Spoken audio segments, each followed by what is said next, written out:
Hello दोस्तों, नमस्कार। 10 शिक्षक पॉइंट के यूट्यूब चैनल पर मैं कमल कुमार आप सभी का हार्दिक स्वागत करता हूं। दोस्तों, आज हम लोग जीके के महत्वपूर्ण प्रश्न पढ़ने चले हैं। आइए देखते हैं। पहला प्रश्न है आपके सामने। पहला प्रश्न कर रहा है, वनस्पति वनस्पति घी के निर्माण में कौन सा गैस प्रयुक्त होती है? कौन सा गैस प्रयुक्त होती है भैया? तो हाइड्रोजन गैस प्रयुक्त होती है।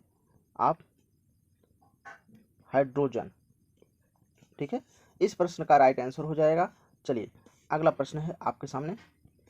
अगला प्रश्न करा है, इंग्लिश चैनल पार करने वाला पहला भारतीय कौन था? इंग्लिश चैनल पार करने वाला पहला भारतीय कौन था भैया? तो मिहिर सेन जी थे। मिहिर सेन। चलिए, अगला प्रश्न है भैया आपके सामने। एक अश्व शक्ति कितने वाट के बराबर होती है? एक अश्व शक्ति भैया 446 वाट के बराबर होती है। आपका राइट आंसर बन जाएगा। चलिए, अगला प्रश्न है, मानव निर्मित प्रथम रेशा कौन सा है? मानव निर्मित प्रथम रेशा कौन सा है भैया? नायलॉन। नायलॉन है। चलिए, राइट आंसर हो जाएगा। अगला प्रश्न है, स्पष्ट प्रतिध्वनि सुनने के लिए श्रोता एवं परावर्तक के बीच की दूरी होनी चाहिए। कि बीच की दूरी कितनी होनी चाहिए भैया? कम से कम 17 मीटर दूरी होनी चाहिए। इस प्रश्न का राइट आंसर हो जाएगा। चलिए, अगला प्रश्न है भैया आपके सामने। किस माध्यम में प्रकाश की चाल सर्वाधिक होती है? किस माध्यम में प्रकाश की चाल सर्वाधिक होती है? तो भैया निर्वात। इस प्रश्न का राइट आंसर हो जाएगा। चलिए, अगला प्रश्न है भैया, किस रंग के प्रकाश का प्रकीर्णन सबसे अधिक होता है? सबसे अधिक किसमें होता है भैया? तो बैगनी। किसमें होता है? बैगनी में होता है। बैगनी, बैगनी, ठीक है। आपका राइट आंसर हो जाएगा। चलिए, अगला प्रश्न है भैया आपके सामने। वाहनों के हेडलाइट में किस दर्पण का प्रयोग किया जाता है? किस दर्पण का प्रयोग किया जाता है? तो अवतल दर्पण। अवतल दर्पण, ठीक है। चलिए, अगला प्रश्न है भैया आपके सामने। आकाश में तारे टिमटिमाते क्यों दिखते हैं? किसके कारण दिखते हैं भैया? प्रकाश अपवर्तन के कारण। प्रकाश अपवर्तन के कारण आकाश में तारे टिमटिमाते दिखते हैं। चलिए, अगला प्रश्न है भैया आपके सामने। प्राथमिक रंग किसे कहा जाता है? प्राथमिक रंग किसे कहा जाता है भैया? लाल को कहा जाता है, और हरा को कहा जाता है, और नीला को कहा जाता है, ठीक है। लाल, हरा, नीला तीनों को कहा जाता है। चलिए, अगला प्रश्न है भैया आपके सामने। वायुयानों के टायरों में कौन सा गैस भरी जाती है? कौन सी गैस भरी जाती है भैया? तो हीलियम गैस भरी जाती है। हीलियम गैस भरी जाती है। इस प्रश्न का राइट आंसर हो जाएगा। चलिए, अगला प्रश्न है, टाका धातु या सोल्डर में किस धातु का मिश्रण होता है? किस धातु का मिश्रण होता है भैया? टीन और व सीसा। टीन व सीसा का मिश्रण का प्रयोग होता है। चलिए, अगला प्रश्न है भैया आपके सामने। ग्लूकोमा रोग शरीर के किस अंग से संबंधित है? ग्लूकोमा रोग शरीर के किस अंग से संबंधित है? तो आंख से है। इस प्रश्न का राइट आंसर हो जाएगा। चलिए, अगला प्रश्न है भैया आपके सामने। विश्व की पहली महिला अंतरिक्ष यात्री का नाम क्या है?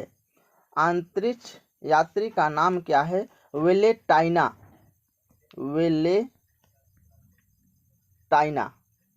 ठीक है। इस प्रश्न का राइट आंसर हो जाएगा, ठीक है। चलिए, अगला प्रश्न है भैया आपके सामने। Origin of species by natural selection पुस्तक के लेखक कौन है? Origin of species by natural selection पुस्तक के लेखक किसे माना जाता है भैया? पुस्तक के लेखक जो है, इनको चार्ल्स डार्विन ने लिखा है। इस पुस्तक के लेखक चार्ल्स डार्विन को माना जाता है, ठीक है। Charles Darwin. चलिए, इस प्रश्न का राइट आंसर हो जाएगा। अगला प्रश्न है भैया, सिनेवार किस धातु का अयस्क है? सिनेवार किस धातु का अयस्क है भैया? पारा या मरकरी?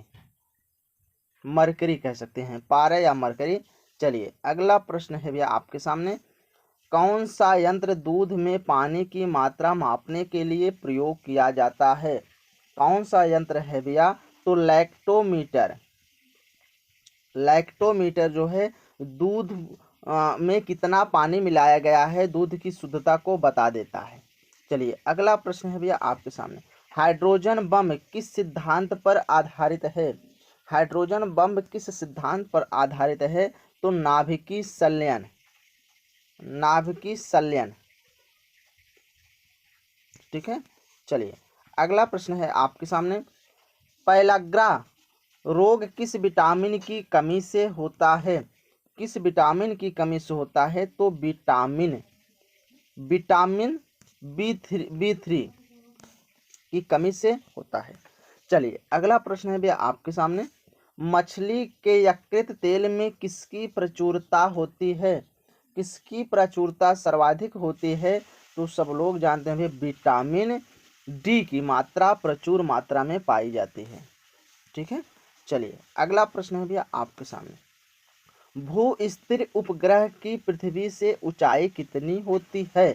कितनी होती है? लगभग 36,000 किलोमीटर। 36,000 किलोमीटर इस प्रश्न का राइट आंसर हो जाएगा। अगला प्रश्न है भैया, मनुष्य के शरीर का तापमान कितना होता है? मनुष्य के शरीर का तापमान 37 अंश सेंटीग्रेड से, या आप कह सकते हैं 98.4 फ़ारेनहाइट, ठीक है। चलिए, अगला प्रश्न है भैया आपके सामने, अगला प्रश्न है भैया, लेंस की क्षमता का मात्रक क्या है? लेंस की क्षमता का मात्रक क्या है? डायोप्टर। डायोप्टर इसे माना जाता है, ठीक है। चलिए, अगला प्रश्न है भैया आपके सामने, कंप्यूटर की आईसी चिप किस पदार्थ की बनी होती है? आईसी चिप्स भैया सिलिकॉन की बनी होती है। सिलिकॉन की बनी होती है। चिप में जो पीला वाला लगा रहता है वह सिलिकॉन से बना होता है। अगला प्रश्न भैया आपके सामने, पारस्यक किसकी इकाई है? पारस्यक किसकी इकाई है? तो भैया खगोलीय दूरी मापने के लिए, खगोलीय दूरी मापने के लिए, दूरी मापने के लिए, ठीक है। चलिए, नेक्स्ट है भैया आपके सामने, पानी का घनत्व अधिकतम किस तापमान पर होता है? किस तापमान पर होता है भैया? तो 4 अंश सेंटीग्रेड ताप पर होता है, ठीक है। इस प्रश्न का राइट आंसर हो जाएगा। चलिए, अगला प्रश्न है भैया आपके सामने, पराश्रव्य तरंगों की आवृत्ति कितनी होती है? पराश्रव्य तरंगों की आवृत्ति भैया 20,000 हर्ट्ज होती है, हर्ट्ज होती है। इस प्रश्न का राइट आंसर हो जाएगा, ठीक है। पराश्रव्य तरंगों की आवृत्ति कितनी होती है? 20,000 हर्ट्ज होती है या उससे अधिक होती है। चलिए, अगला प्रश्न भी आपके सामने, मनुष्य का वैज्ञानिक नाम क्या है? मनुष्य का वैज्ञानिक नाम भैया होमो सेपियंस है। होमो सेपियंस, ठीक है। इस प्रश्न का राइट आंसर हो जाएगा। चलिए, अगला प्रश्न है भैया आपके सामने, ब्रिटिश सांसद के लिए चुने जाने वाले भारतीय कौन थे? दादा भाई नौरोजी। दादा भाई नौरोजी जी थे, ठीक है। चलिए, अगला प्रश्न है भैया आपके सामने, अगला प्रश्न कह रहा है, भारत के किस राज्य में चावल का सबसे अधिक उत्पादन होता है? चावल की उत्पादन सबसे अधिक भैया पश्चिम बंगाल में होता है, पश्चिम बंगाल में होता है। इस प्रश्न का राइट आंसर हो जाएगा।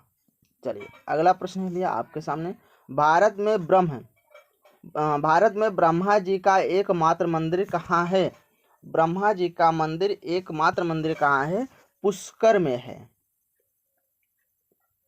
पुष्कर में है।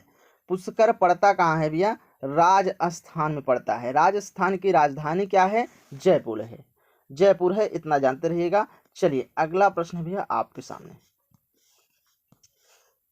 पागल कुत्ते के काटने से कौन सा रोग होता है? पागल कुत्ते काट लेता है जब, तो रेबीज या हाइड्रोफोबिया रोग होता है। रेबीज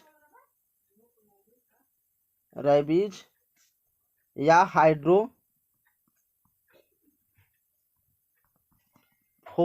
हाइड्रोफोबिया रोग होता है।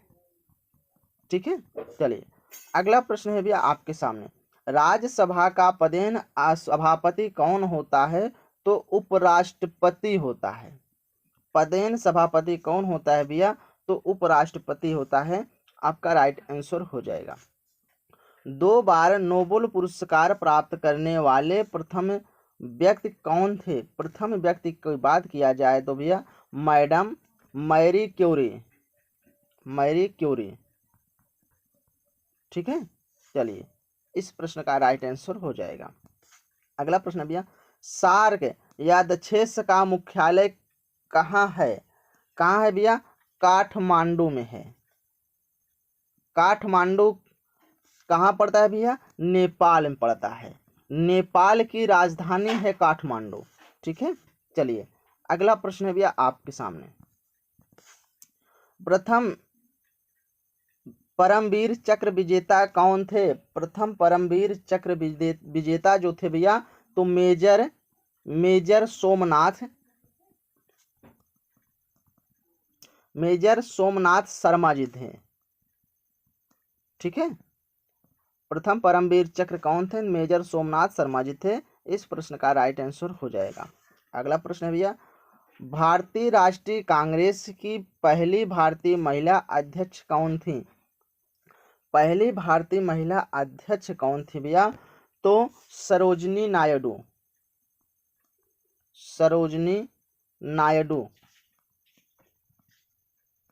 इस प्रश्न का राइट आंसर हो जाएगा। अगला प्रश्न है भैया आपके सामने। सन 1983 में विश्व कप विजेता भारतीय क्रिकेट के कप्तान कौन थे? भारतीय क्रिकेट के कप्तान उस समय कपिल देव जी थे। ठीक है, चलिए अगला प्रश्न है भैया आपके सामने। राष्ट्रपति राज्यसभा में कितने सदस्य को मनोनीत कर सकता है? 12 सदस्य को। कितने सदस्यों को मनोनीत कर सकता है? 12 सदस्यों को मनोनीत कर सकता है। चलिए अगला प्रश्न है भैया आपके सामने। नोबेल पुरस्कार किस वर्ष शुरू हुए? नोबेल पुरस्कार किस वर्ष शुरू हुए थे भैया? तो 1901 ईस्वी में। इस प्रश्न का राइट आंसर हो जाएगा। चलिए अगला प्रश्न है भैया, बांग्लादेश की मुद्रा कौन सी है? बांग्लादेश की मुद्रा टका को माना जाता है। ठीक है, भारत की मुद्रा कौन सा भैया? रुपया है। चलिए अगला प्रश्न है भैया, रामायण किसने लिखी थी? तो महर्षि वाल्मीकि जी ने लिखी थी। ठीक है, इस प्रश्न का राइट आंसर हो जाएगा। चलिए अगला प्रश्न है भैया, भारत में गन्ने का सर्वाधिक उत्पादन किस राज्य में होता है? गन्ने की उत्पादन सर्वाधिक भैया उत्तर प्रदेश में होता है। कहाँ होता है? उत्तर प्रदेश में गन्ने की सर्वाधिक उत्पादन की जाती है। चलिए अगला प्रश्न है भैया, पायरिया रोग शरीर के किस अंग को प्रभावित करता है? शरीर के किस अंग को प्रभावित करता है भैया? तो दांत और मसूड़े। ठीक है, पायरिया रोग जो भैया या दांत और मसूड़ों का एक रोग है। ठीक है, इसी अंग को यह प्रभावित कर देता है। चलिए अगला प्रश्न है, नासिक किस नदी के किनारे स्थित है? नासिक भैया गोदावरी नदी के किनारे नासिक शहर बसा हुआ है। इस प्रश्न का राइट आंसर हो जाएगा। बस दोस्तों आज यहीं तक। ऐसे ही वीडियो देखने के लिए आप अपने यूट्यूब चैनल द शिक्षक पॉइंट को आप सब्सक्राइब करिए, लाइक करिए और बेल आइकन को जरूर ऑन रख दीजिएगा। इससे ये होगा कि इस चैनल के माध्यम से बनाई गई वीडियो सबसे पहले आप तक पहुंचेगा। जितना हो सके उतना इस वीडियो को आप शेयर करिएगा, सपोर्ट करिएगा। मिलते हैं फिर नेक्स्ट वीडियो में, तब तक के लिए धन्यवाद।